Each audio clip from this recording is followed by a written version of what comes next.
Assalamualaikum dear students, welcome to our online education program. This is Tanjil Imam, assistant teacher of English, Haji Muhammad Ikhlasuddin Bhuiya School and College. Today we are going to conduct a class on English second paper for class 9. Our discussion topic is transformation of sentences. Students, this class will be very much helpful and effective for all of you. So guys, follow me till the end of the lessons. According to structure, sentences are three types. They are simple, complex and compound. The definition of simple sentence is যে সেন্টেন্সে একটি subject ও একটি finite verb থাকে তাকে আমরা simple sentence বলি। যেমন I eat rice, এই বাক্যে আই হচ্ছে সাবজেক্ট এবং ইট হচ্ছে ফিনিট ভার্ব। ফিনিট ভার্ব হচ্ছে এমন একটি ভার্ব যে ভার্বকে আমরা পারসন এবং টেন্স অনুসারে পরিবর্তন করতে পারি। তারপর আমরা চলে যাচ্ছি কমপ্লেক্স সেন্টেন্সে। যে সেন্টেন্সে একটি প্রিন্সিপাল ক্লজ এবং এক বা একাধিক সাবঅর্ডিনেট ক্লজ থাকে তাকে আমরা কমপ্লেক্স সেন্টেন্স বলি। সাবঅর্ডিনেট ক্লজের শুরুতে সাধারণত কিছু কনজাংশন থাকে। কনজাংশনগুলো হচ্ছে ইফ, দো, although, since, as, because, that, so that, till, until, unless, when, why, who, which, where, how, before, after, whether, while। উদাহরণ হিসেবে আমরা বলতে পারি although he is rich, he is honest. This is a complex sentence. Although he is rich, this is a subordinate clause. He is honest, this is principal clause. Students, এখন আমরা জানব compound সেন্টেন্সের definition. Compound sentence হচ্ছে যে সেন্টেন্সে একাধিক principal clause and, but, or, yet, and so, therefore ইত্যাদি coordinating conjunction দ্বারা যুক্ত হয় তাকে কম্পাউন্ড সেন্টেন্স বলে। যেমন he is rich but he is honest. In these sentences we can see two principal clause. He is rich, he is honest. Both these clauses are principal clause and they are connected with coordinating conjunction but। Students, এখন আমরা শিখব rules of transformation of sentence, অর্থাৎ কিভাবে simple, complex এবং compound সেন্টেন্সগুলোকে পরিবর্তন করা যায়, অর্থাৎ একটিকে আরেকটিতে রূপদান করা যায়। স্টুডেন্টস, আমরা সাধারণত যে কোনো কিছু চেনার জন্য কিছু নির্দিষ্ট চিহ্ন ব্যবহার করে থাকি। যেমন আমরা যদি খুব সাদা রঙের কোনো ব্যক্তিকে দেখে থাকি তখন আমরা বুঝতে পারি লোকটি শ্বেতাঙ্গ, এবং খুব কালো বর্ণের কোনো ব্যক্তিকে দেখে থাকি তখন আমরা বুঝতে পারি লোকটি কৃষ্ণাঙ্গ। এইভাবে লোকটির গায়ের রং দিয়ে আমরা লোকটিকে আইডেন্টিফাই করার চেষ্টা করি। ঠিক তদ্রূপ এই সিম্পল, কমপ্লেক্স এবং কম্পাউন্ড সেন্টেন্সের কিছু চিহ্ন আমরা ইতিমধ্যে সংজ্ঞার সময় জানতে পেরেছি। তা এখন এই চিহ্নগুলো পরিবর্তন করার মাধ্যমে আমরা একটা সেন্টেন্সকে আরেকটি সেন্টেন্সে রূপান্তরিত করতে পারি। তো দেখা যাক কিভাবে আমরা পরিবর্তন করতে পারি। এখানে আমি একটা রুলস লিখেছি, দো, অলদো যুক্ত কমপ্লেক্স সেন্টেন্সকে যদি আমরা সিম্পল করতে চাই তাহলে আমরা দো, অলদো যে কমপ্লেক্সের যে চিহ্নটি আছে সেটিকে আমরা উঠিয়ে দিব। সেটির পরিবর্তে আমরা ব্যবহার করব কি ইনস্পাইট অফ অথবা ডেসপাইট। এবং যদি আমরা ওই বাক্যটিকে কম্পাউন্ড করতে চাই তাহলে আমরা কমপ্লেক্সের চিহ্ন ব্যবহার করব না, সিম্পলের চিহ্ন ব্যবহার করব না, আমরা কম্পাউন্ডের যে চিহ্নটি এখানে দেওয়া আছে বাট ব্যবহার করব। দো, অলদো যুক্ত কমপ্লেক্স বাক্যকে সিম্পল করার ক্ষেত্রে কয়েকটি জিনিস আমাকে অনুসরণ করতে হবে। সেটা হচ্ছে যদি কমপ্লেক্স সেন্টেন্সটি বি ভার্ব যুক্ত হয় অর্থাৎ am, is, are, was, were, তাহলে আমরা সেগুলোর পরিবর্তে ব্যবহার করব বিং। যদি কমপ্লেক্স সেন্টেন্সটি হ্যাভ ভার্ব যুক্ত হয় অর্থাৎ হ্যাভ, হ্যাজ, হ্যাড, তাহলে সেটার পরিবর্তে আমরা সিম্পল করার জন্য ব্যবহার করব হ্যাভিং। এবং কমপ্লেক্স সেন্টেন্সটি যদি এরকম অক্সিলারি ভার্ব বি ভার্ব বা হ্যাভ ভার্ব না থাকে, শুধুমাত্র মূল ভার্ব থাকে, তাহলে সেটাকেও আমরা আইএনজি যুক্ত করব সিম্পল করার জন্য। এবং অক্সিলারি ভার্ব প্লাস মূল ভার্ব যদি এরকম কোনো বাক্য পাই কমপ্লেক্স সেন্টেন্সে, তাহলেও আমরা সিম্পল করার জন্য ভার্বের সাথে আইএনজি যুক্ত করব মূল ভার্বের সাথে। চলো সুপ্রিয় শিক্ষার্থীরা, আমরা একটা উদাহরণ দেখি।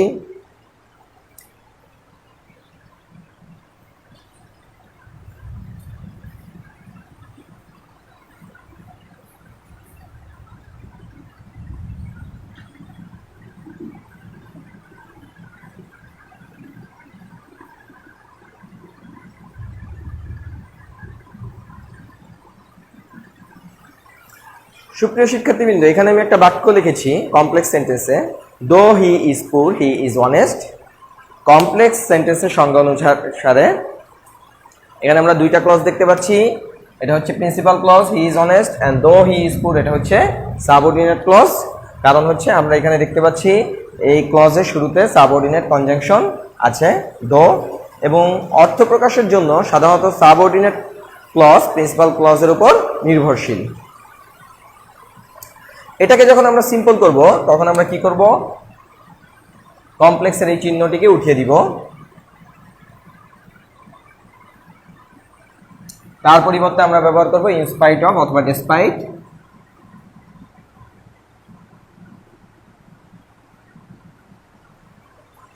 সাবজেক্ট যেটা থাকবে, আমরা জানি প্রিন্সিপাল ক্লজে একটি সাবজেক্ট ও একটি ফিনিট ভার্ব থাকে।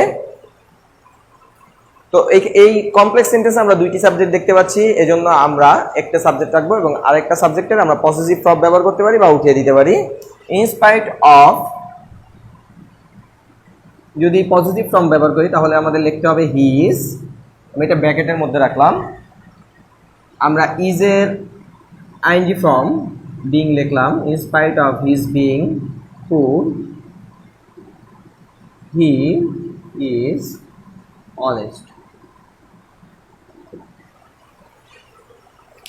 আমরা যে বাক্যটি লিখেছি ইনস্পাইট অফ হিজ বিং পুর হি ইজ অনেস্ট, ইচ্ছা করলে আমি হিজ কথাটিকে উঠিয়েও দিতে পারি, ইনস্পাইট অফ বিং পুর হি ইজ অনেস্ট। যেভাবেই দাও তোমাদের বাক্যটি শুদ্ধ হবে। তো এটা হচ্ছে কমপ্লেক্স সেন্টেন্সকে, দো অলদো যুক্ত কমপ্লেক্স সেন্টেন্সকে সিম্পল করার নিয়ম। দো অলদোর পরিবর্তে আমরা ইনস্পাইট অফ অথবা ডিসপাইট ব্যবহার করব। সাবজেক্টের পসেসিভ ফর্ম ব্যবহার করতেও পারি, ইচ্ছা করলে সাবজেক্টকে উঠিয়েও দিতে পারি। তারপর আমরা অক্সিলারি ভার্ব যেটা আছে বি ভার্ব, সেটার সাথে আইএনজি যুক্ত করে বিং বসালাম, তারপর বাকি অংশ বসিয়ে দিলাম প্রিন্সিপাল ক্লজটা, বাস হয়ে গেল।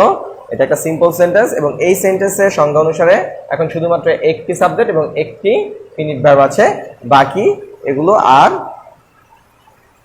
ফিনিট ভার্বে নেই, বিংটা এখন নন ফিনিট ভার্ব হয়ে গিয়েছে। এখন আমরা দেখব এই বাক্যটিকে আমরা কিভাবে কম্পাউন্ড সেন্টেন্সে রূপান্তরিত করতে পারি।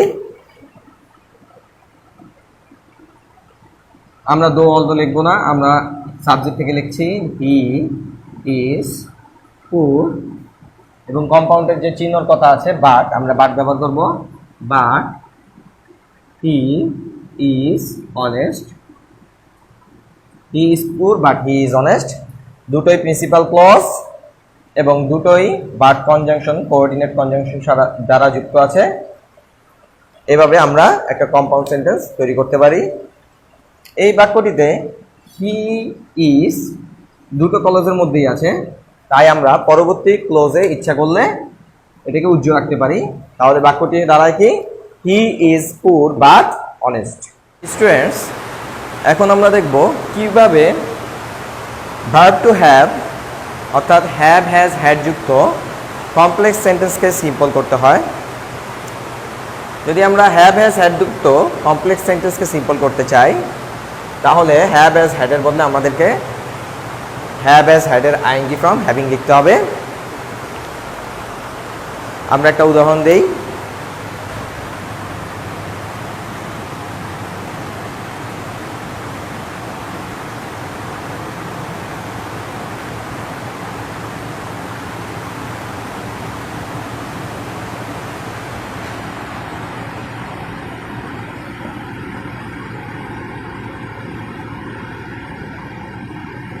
আমরা একটা বাক্য লিখলাম কমপ্লেক্স সেন্টেন্সে, though he has much money he wants more. এখানে সাবজেক্টের পরে হ্যাভ ভার্ব আছে হ্যাজ। এটাকে যখন আমরা সিম্পল করব তখন আমরা দো এর বদলে আমরা লিখব ইন স্পাইট অফ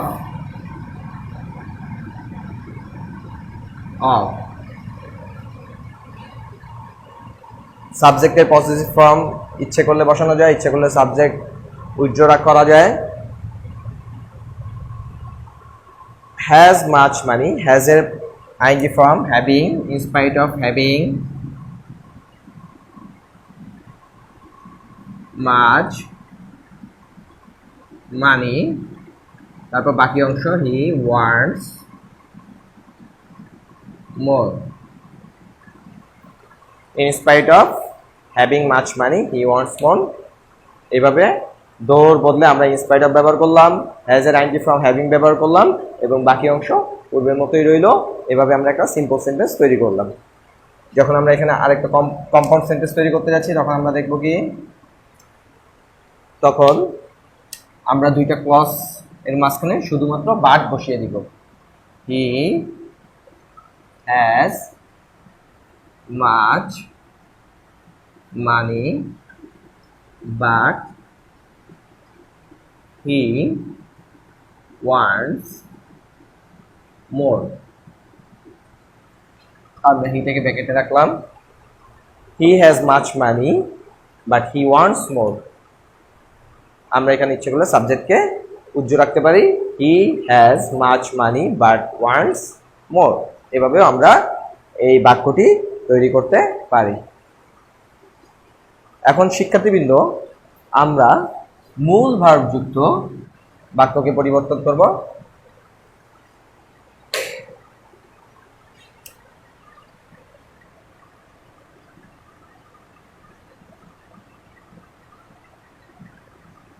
দো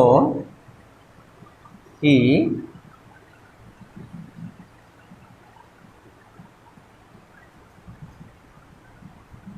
worked hard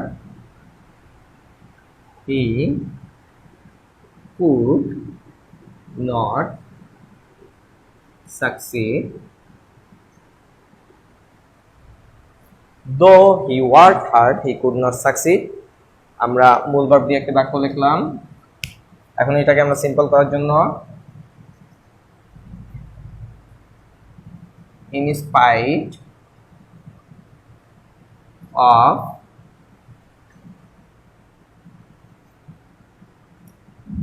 working hard he could not succeed. In spite of working hard he could not, আমরা শুধু মূল ভার্বের সাথে আইনজি যুক্ত করে দিলাম। বাকি পূর্বের মতো in spite of বসালাম দো এর বদলে এবং সাবজেক্টকে আমরা উজ্জ্ব রাখলাম in spite of working hard he could not succeed। এবং কম্পাউন্ড করার সময় আমরা দুইটা ক্লজ তৈরি করব এবং দুইটাই principal clause. He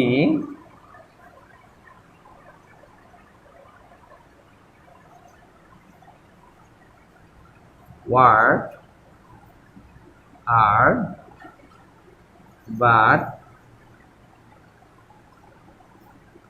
could not